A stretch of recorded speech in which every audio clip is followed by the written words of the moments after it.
Hello, my name's Colin Rowan. I'm a founder member of a Sting in the Tail storytelling club based in Manchester. I'm working on a set of Slovenian stories and well, here's one for you as a taster. There was a young woman called Betsy.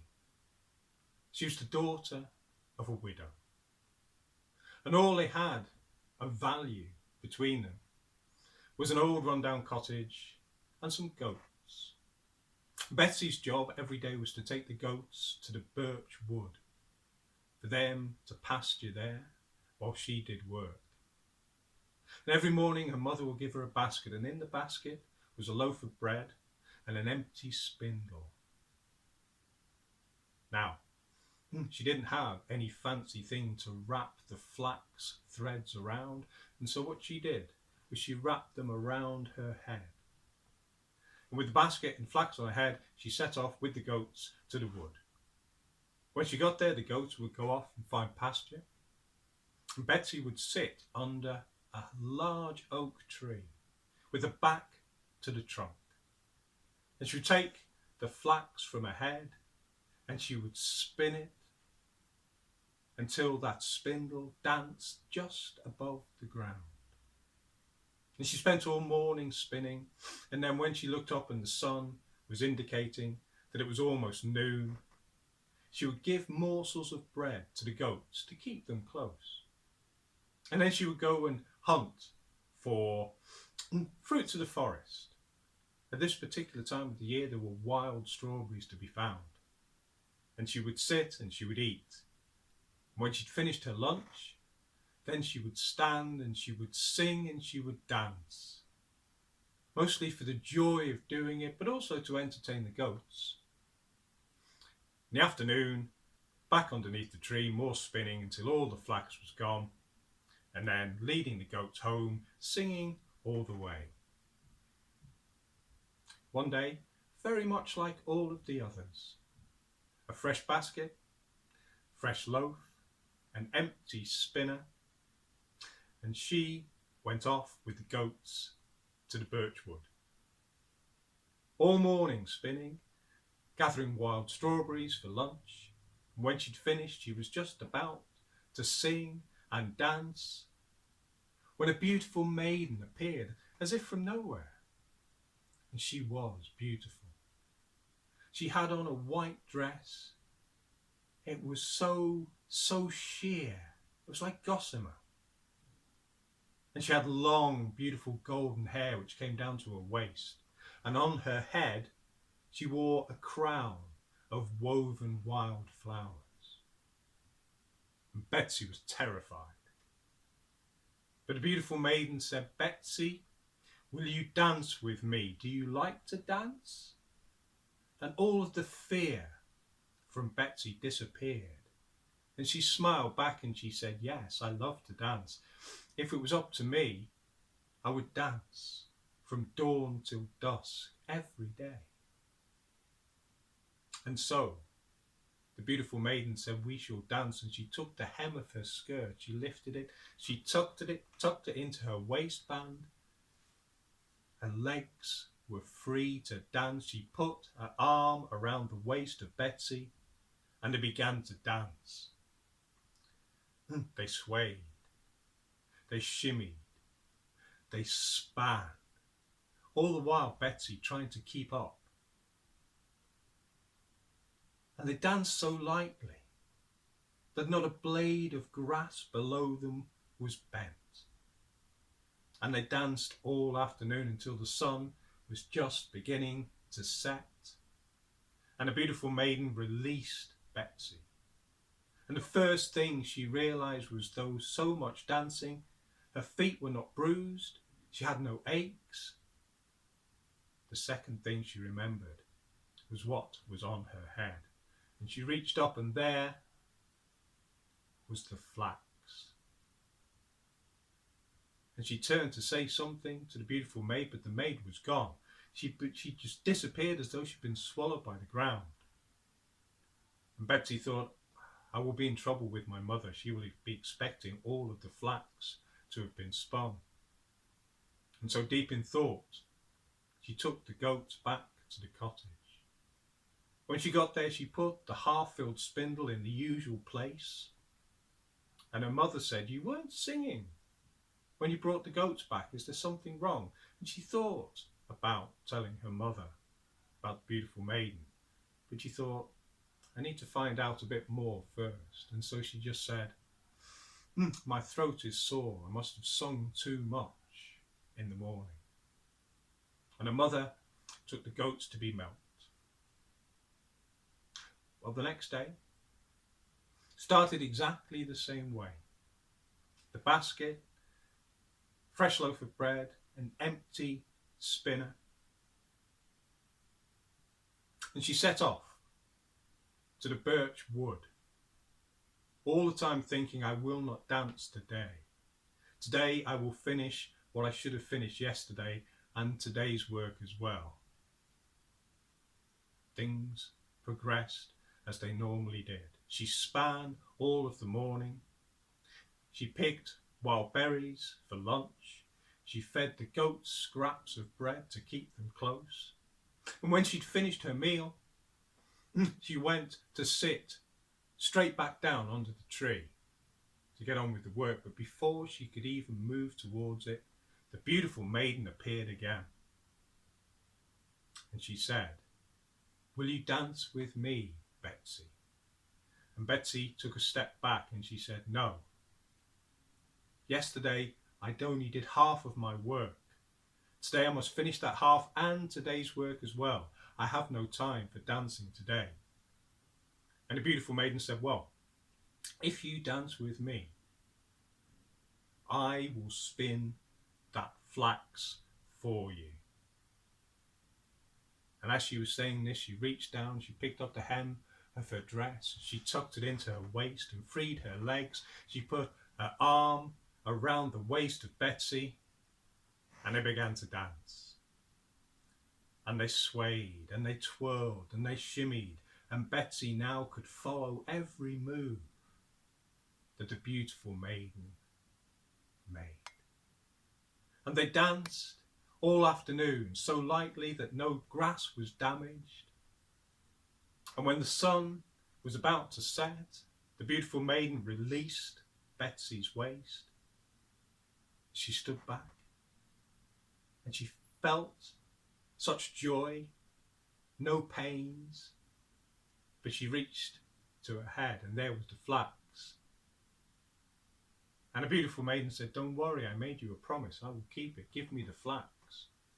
And she took the flax from around Betsy's head and she put it on a young birch tree. And then she took the spinner and she span and span and span. And it was as though you couldn't keep up with it. You couldn't see what was happening. Within 5 minutes, all that flax was made into thread. Before Betsy could thank,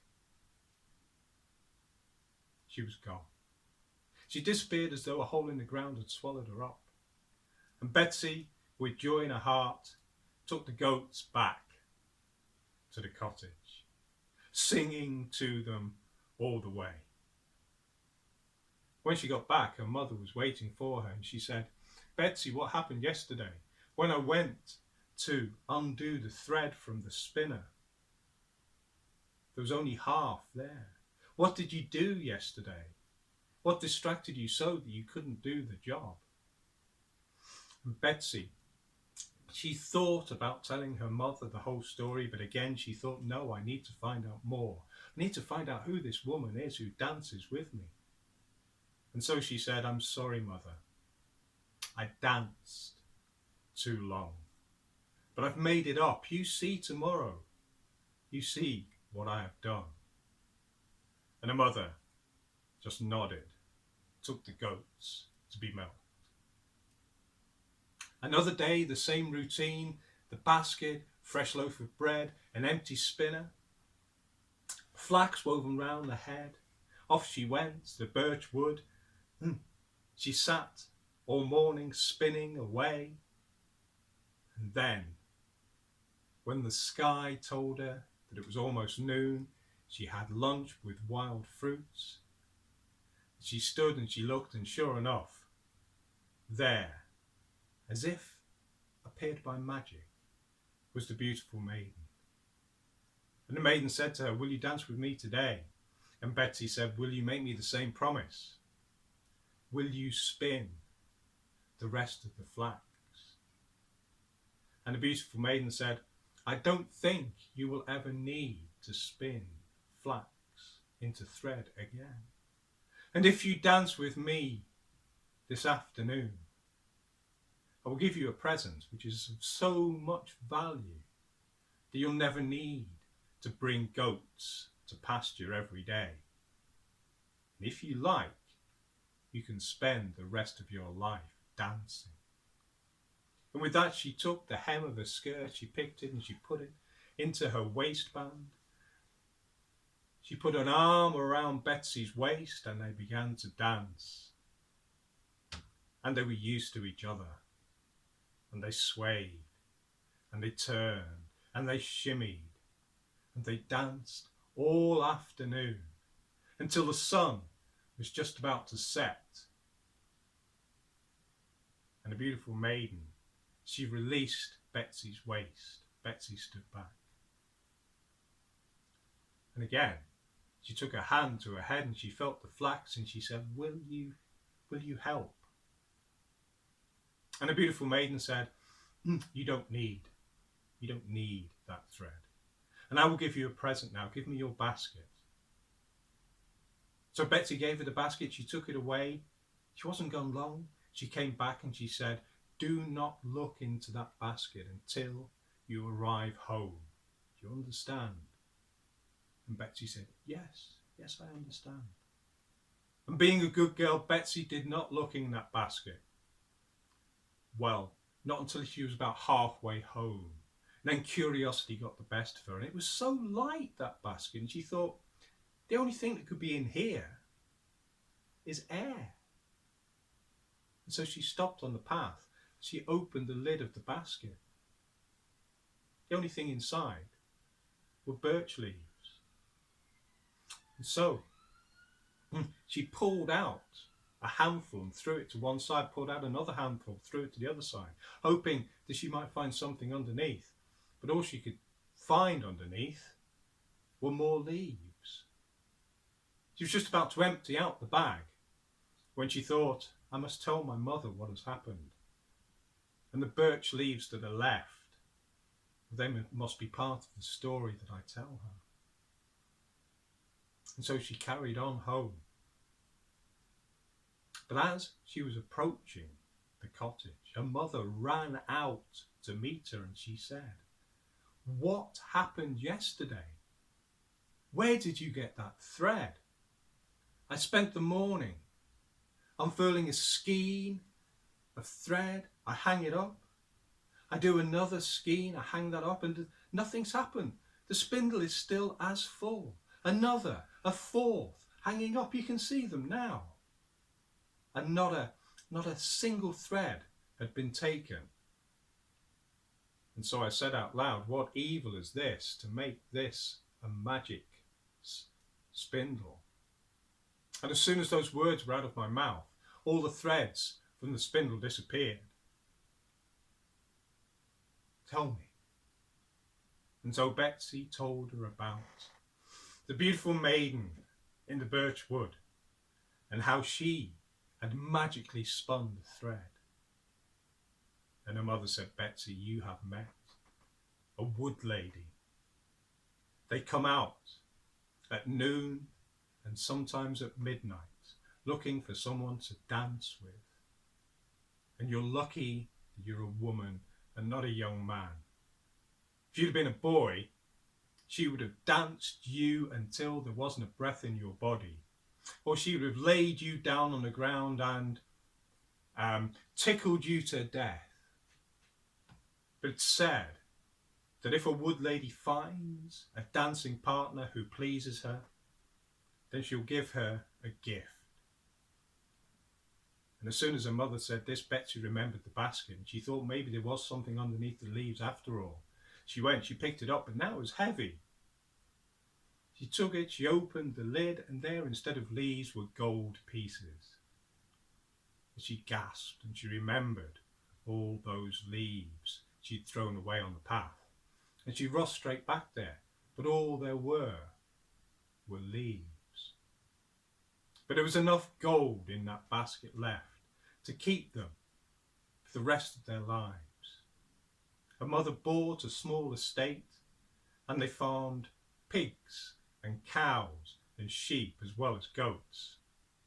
And Betsy, she could be dressed in fine clothes, no longer handmade by her mother from flax thread. And if she wanted to, Betsy could dance all day from morning until dusk. It wasn't the same. It wasn't that lightness. She would tire. She would get sore feet. But she danced and danced nonetheless. And every so often she would go back to that birch wood by that oak tree to see if the beautiful maiden would come back. But she never did. That's the story of the Wood Lady.